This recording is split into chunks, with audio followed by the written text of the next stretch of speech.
ప్రధాన సమస్య ఈ రోజుల్లోనండి వివాహాలు. ఇంతకు ముందు రోజుల్లో ఇంకా 20 వస్తున్నాయి అనగా, లేకపోతే ఇంక చదువు పూర్తయిపోయిందని అనగా వెంటనే పెళ్ళిళ్ళు చేసేవాళ్ళు. లేకపోతే ఈ సమయం ఖచ్చితంగా పెళ్ళిళ్ళు చేయాల్సిందే, అందరికీ మీ అమ్మకి అలాగే చేసాము, లేకపోతే మీ నాన్నకి ఇట్లాగే చేసాము, ఈ వయసులోనే చేసాము అని చెప్తూ ఉంటారు వాళ్ళు పెద్దవాళ్ళు. సమయానికి పెళ్ళిళ్ళు అవ్వట్లేదు అనేది ఒక ప్రధానది.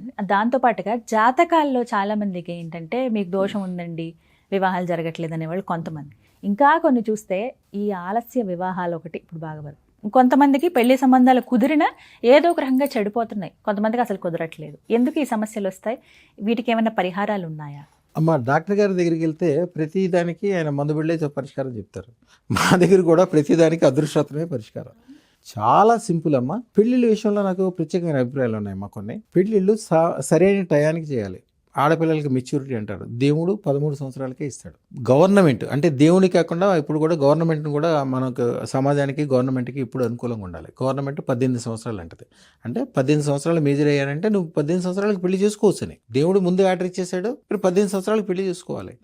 ఇక చదువు అని, డబ్బు అని, తెలివని, బుద్ధి అని, ఏదేదో చేసి అసలు వయసుకి సంబంధం లేకుండా ఇప్పుడెప్పుడో కొంతమంది నా దగ్గరికి 30-35 సంవత్సరాలు, 40 సంవత్సరాల వాళ్ళు కూడా వస్తారు. కొంతమంది సార్ మీకు 40 సంవత్సరాల వరకు పెళ్లి చేసుకోవద్దు, ఇల్లు కొనొద్దు అని ఏదో జ్యోతిష్యుడు చెప్పారు. లేకపోతే సార్ నేను చాలా పనుల్లో ఉండి, ఏదో వ్యాపార వ్యవహారంలో ఉండి ఆ అక్క చెల్లెళ్ళకి పెళ్లి చేసుకుంటూ నేను ఇంతకాలం పెళ్లి చేసుకోలేదండి. 100 కారణాలు చెప్తుంటారు. ఏ కారణం చెప్పినా కూడా పెళ్లి సరైన టయానికి చేసుకోకపోయినా, మీ పిల్లలకి మీరు చేయకపోయినా చాలా చాలా తప్పు. సరైన టయానికే పెళ్లి చేయాలి ఎప్పుడైనా సరే. దేవుడు, సమాజము, అలాగే మన శాస్త్రము ఏది చెప్పిందో దానికి. మీరు సరైన టయానికి పెళ్లి చేసుకోలేకపోతున్నారు, సరైన సంబంధం రావట్లేదంటే సింపుల్, కుజదోషం. కుజదోషము కొన్ని కనిపిస్తూ ఉంటుంది, కొన్ని కనిపించకుండా ఉంటుంది. కనిపించిన దాన్ని మీరేం చేస్తారు? అర్జెంటుగా అదృష్టం పెట్టుకోండి. మా దగ్గర చూడండి, ఒక ఆయన యాక్చువల్గా చాలా ఆస్తిపరుడే, బాగానే ఉంది. 33-35 సంవత్సరాల వయసు అయింది. ఆయనకి పెళ్లి సంబంధాలకి ఆయనకి వాళ్ళ తండ్రి గారు విసిగిపోయి ఎదురు కట్నం ఇవ్వటానికి, ₹1,00,00,000 10 కోట్లైనా పర్వాలేదు, ఎదురు కట్నం ఇవ్వడానికి రెడీ అయిపోతే కూడా పెళ్లి సంబంధాలు కుదరకపోతే దాదాపు ఆయన చెప్తాడు 370 సంబంధాలు ఎన్నో చూసామండి. పెళ్లి సంబంధాలు కుదరకపోతే మన దగ్గరికి వచ్చిన తర్వాత మనం అదృష్టాతనం పెట్టుకున్న తర్వాత ఆయన దాంట్లో టెస్టిమోనియల్ ఉంటుంది చూడండి. అసలు కుటుంబాలు మొత్తం వచ్చి ఎంత సంతోషంగా వచ్చారు. టెస్టిమోనియల్లో ఉంటుంది. వచ్చి పెళ్లి సంబంధం ఎట్లాంటి సంబంధం కుదిరిందంటే, అబ్బాయికి ఎట్లాంటి సంబంధం అయితే ఆ కుటుంబానికి పేరు ప్రతిష్టలు వస్తాయో, అమ్మాయికి మంచి ఆస్తులు ఉన్నాయి, మంచి కుటుంబం, మంచి నేపథ్యము, బెంగళూరులో వాళ్ళకి కమర్షియల్ కాంప్లెక్స్లు ఉన్నాయి, ఆ కుటుంబానికి ఒక్కతే ఆడపిల్ల, చాలా చక్కగా అమ్మాయి పాలతో చేస్తుంది అంటారు కదా, పూతరేకులు అంటారు కదా, అట్లా ఉంది అమ్మాయి కూడా ఎంతో సంతోషంగా ఉంది. ఆయన అయితే వ్యాపారస్తుడు, అదృష్టం పెట్టుకుని వెళ్ళాక నెల రోజుల తర్వాత వచ్చాడు. సార్ నాకు 50 కిలోలు బంగారం దొరికింది సార్ అన్నాడు. 50 కిలోలు బంగారం దొరికింది నాకే అర్థం కాల. సార్ నాకు బంగారం లాంటి అమ్మాయి దొరికింది సార్, నేను ఇన్ని రోజుల నుంచి ఎంత కష్టపడి ఎంత వ్యవహారం చేశామో, వ్యవహారాలు తీసుకుని ఊర్లు తిరిగి రకరకాల బ్రోకర్లకు డబ్బులు ఇచ్చి సంబంధాలు కుదిరి మళ్ళీ ఆగిపోయి ఎన్నెన్ని ఇబ్బందులు ఎదుర్కొన్నామో మాకే తెలియదండి. మా కుటుంబం మొత్తం డిప్రెషన్లోకి వెళ్ళిపోయాం మేము. ఆ అమ్మాయి కూడా మళ్ళీ నాతో ఫోన్లో మాట్లాడింది. మీరు నా టెస్టిమోనియల్స్లో ఉంటే చూడండి, అమ్మాయి కూడా ఎంతో సంతోషంగా ఉందంటే, అమ్మాయి కూడా లక్ష్మీదేవిలాగా ఉంది. అమ్మాయి ఫుల్ హ్యాపీ. చెప్పాను, అమ్మ నీ కాబోయే భర్త చెప్పాడమ్మా 50 కిలోలు బంగారం దొరికిందంట, బంగారం ఎట్లా ఉందో చూద్దామని నీకు వీడియో కాల్ చేశానమ్మా అంటే, అమ్మాయి కూడా ఎంతో సంతోషంగా ఉంది.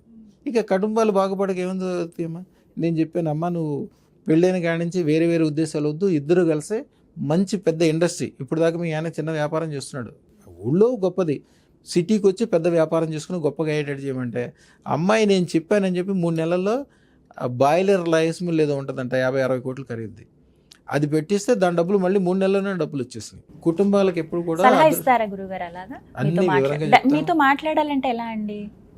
అపాయింట్మెంట్ తీసుకోవాలా? 9399993389 నెంబర్కి ఫోన్ చేస్తే చాలమ్మా. పెళ్ళిళ్ళు ఎప్పుడు కూడా సరైన టయానికి చేయాలి.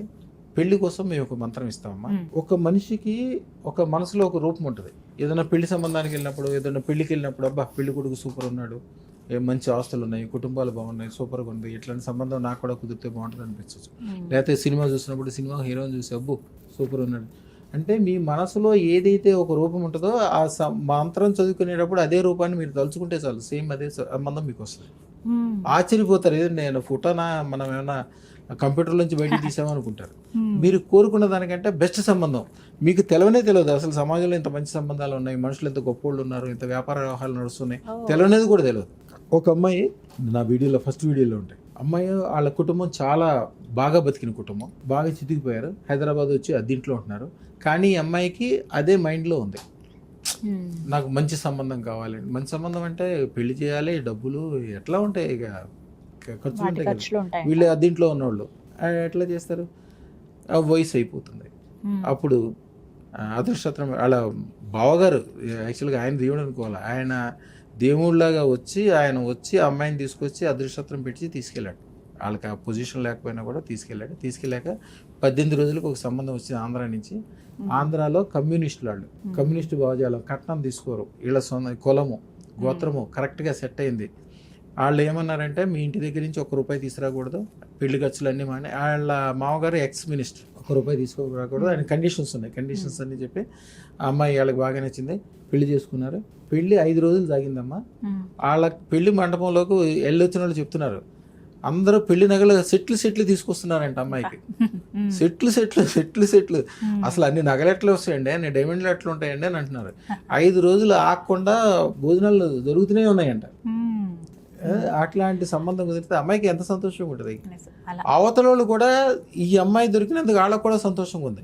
మంత్రం అందిస్తారు, రెండు కుటుంబాలు బాగుపడతాయి. పెళ్లి సందర్భంలో అదృష్టం పెట్టుకోవటం వలన మీరు ఏదైనా పెద్ద ఫంక్షన్ హాల్స్లోకి వెళ్ళి చూడండి, పెద్ద పెళ్లిళ్ళు జరిగేటప్పుడు పెళ్లి మండపంలో నా ఫోటోలు ఉంటాయి. వాళ్ళ 3 పిల్లలు 2. కొన్ని ఏరియాలో అయితే తాళిబొట్టు లేకపోయినా పర్లేదు, అదృష్టం చేతికుండాలంటారు. అసలు అదృష్టం అనేది ఒక సాంప్రదాయం. ఇప్పుడు ఎంగేజ్మెంట్ అప్పుడు అదృష్టం పెడతారు కదమ్మా, యాక్చువల్గా ఉంగరాలు మార్చుకోవటం కాదు, అదృష్టం పెట్టుకోవటం. అది అదృష్టం 5 రోజుల్లో పూజలు యజ్ఞాలు చేసి ఒక 2 సంవత్సరాలు 3 సంవత్సరాల ముందు నుంచే తయారు చేసి రెడీగా ఉంచేవాళ్ళు. ఇప్పుడు అవకాశం లేదు కాబట్టి మా దగ్గర ఉంది, వేరే వాళ్ళు ఎక్కడా లేదు. భారతదేశంలో కూడా నాలాంటి వాళ్ళు 10 మంది ఉంటారు అంతే. ప్రపంచంలో ఎట్లాంటి వాళ్ళు ఎవరు లేరు కాబట్టి అది ఏదో బంగారమో ఏదో పెట్టి చేసుకుంటారు. మళ్ళీ పెళ్లి తర్వాత కూడా ఇబ్బందులు ఏర్పడటానికి అదే కారణం. అది పెళ్లి ఇదే సందర్భంలో విడాకులు గిగడాలు అవ్వద్దు, మంచి పిల్లలు ఉండాలి, మంచి సంబంధం ఉండాలి, కుటుంబం బ్రహ్మాండంగా పెరగాలంటే ఎంగేజ్మెంట్ టైంలో 2 భార్యకి భర్తకి అంటే ఆ పెళ్లి కూతురికి పెళ్లి కొడుక్కి ఒక 2 అదృష్టాలు పెడితే 2 కుటుంబాలు బాగుపడితే వీళ్ళిద్దరు బాగుపడతారని గ్యారంటీ ఉంది. ఈ విధంగా చాలా సంతోషం. ఆన్లైన్లో కూడా మనకి ఆన్లైన్లో చక్కగా ఆర్డర్ ఇచ్చడం ద్వారా ఇచ్చేస్తాము, ఎప్పుడు పెట్టుకోవాలి ఎట్లా పెట్టుకోవాలి అన్ని చెప్తారండి. వాళ్ళు కొంతమంది సైజులు ఇవ్వడానికి అవకాశం లేకపోతే అదృష్టం చేతికి వేసుకోవాలని ఏం లేదు. ఎంగేజ్మెంట్ టైంలో కూడా అలా మెడలో లాకెట్లో వేసేసుకోవచ్చు. పెళ్ళైన తర్వాత సూత్రాల్లో అమ్మాయి కొట్టుకుంటుంది, అబ్బాయి మంచి గోల్డ్స్లో వేసుకుంటాడు. తర్వాత అద్భుతంగా ఉంటారు, కానీ ఎన్నైనా చేసుకోవచ్చు, ఎన్నో చేయొచ్చు. పెళ్లి సందర్భంలో ఏ మాత్రం లేట్ చేయొద్దు, పెళ్లి సరైన టయానికి మాత్రమే చేయాలి. పెళ్లి కొద్దిగా లేట్ అయినా కూడా 18 సంవత్సరాల అమ్మాయికి దాటినా కూడా 22 సంవత్సరాల అబ్బాయి దాటినా కూడా ఎమ్మటే అదృష్టం పెట్టించండి. మీరు పెళ్లి లేటుగా చేయండి, ఇబ్బంది లేదు, కానీ మంచి సంబంధం రావాలి. ఇప్పుడు మీ అబ్బాయిని మీరు ఎంతో బ్రహ్మాండంగా పెంచుకుంటారు, మీ అమ్మాయిని ఎంతో బ్రహ్మాండంగా పెంచుకుంటారు. ఒక తీగ అంటే మల్లి తీగైనా ఏదైనా పూలు పూసే తీగ సరైన గోడ కానీ సరైన ఆధారం కానీ లేకపోతే ఇది కింద పడిపోద్ది, ఇది వేస్ట్ అయిపోద్ది. దీన్ని మీరు ఎంత గొప్పగా చేసుకున్నా కూడా అవతల వాళ్ళు మంచి వాళ్ళు రాకపోవటం వలన కుటుంబాలు పాడవుతాయి, ఇబ్బందులు అవుతారు. మీరు ఎంతో మంచిగా అల్లారు ముద్దుగా పెంచుకుని ఆస్తులు సంపాదించి గొప్పగా ఫీల్ అయిన దానికి మీరు చేసే చిన్న తప్పు మూలాన మీరు వాళ్ళ జీవితాలు పాడు చేసినట్లు అయిపోతుంది. ఎప్పుడు కూడా అదృష్టం ధారణ వలన చెడు అనేది దగ్గరికి రాదు, సత్సంగం ఉంటుంది. ఎప్పుడు పిల్లల్ని ఎప్పుడు జాగ్రత్తగా కాపాడుకోండి. వాళ్ళు తప్పు చేశారని అనద్దు, తప్పు చేసినా కూడా మీరు కాపాడుకోలేవు. ఒక ఊర్లో ఒక ఎమ్మెల్యే ఉంటే 5 లక్షల మందిని శుభ్రంగా కాపాడుకుంటాడు. అందరూ మంచోళ్ళు ఉంటారు, దాంట్లో చెడ్డోళ్ళు ఉంటారు, మంచోళ్ళు ఉంటారు, రకరకాల పని చేసేవాళ్ళు ఉంటారు, అందరినీ కాపాడుకుంటారు. మీ కుటుంబంలో ఉండేది 10 మంది. 10 మందిలో ఒక అమ్మాయి ఏదో ఒక ప్రేమనో ఏదైనా ఇబ్బంది చేసిందనో ఏదో చేసిందనో. చిరంజీవి గారు ఎంత గొప్పోడు, ఆయన మా కూతురు విషయంలో ఏదైనా చిన్న మాట అన్నాడో అదే పెద్ద మనిషి తరహా. నేను ఎప్పుడు అందరికీ చెప్పేది అంతే, కులమని గోత్రమని ఎవరిని నిందించడానికి రెడీగా ఉండద్దు. అందరినీ మీ కుటుంబాన్ని మీకు ఎవరు తప్పు చేసినా కూడా యజమాని నా కుటుంబం నేను కాపాడుకోవాలని ఎవరు తప్పు చేసినా కూడా తన మీద భారం వేసుకొని ఎప్పుడు కూడా చిరంజీవి గారి ఫోటో ఇంట్లో పెట్టుకోవాలి. ఎవరైనా నేను చెప్పేది అదే, ఆదర్శంగా తీసుకోవాలి గొప్ప వాళ్ళని. ఈ పెద్ద వాళ్ళకి ఎవరికి ఈ పట్టింపులు ఉండవు. ఇప్పుడు ఈ మధ్యతరగతి మనస్తత్వంతో పిల్లల్ని బాధ పెట్టడం, పెళ్ళిళ్ళు లేట్ చేయడం.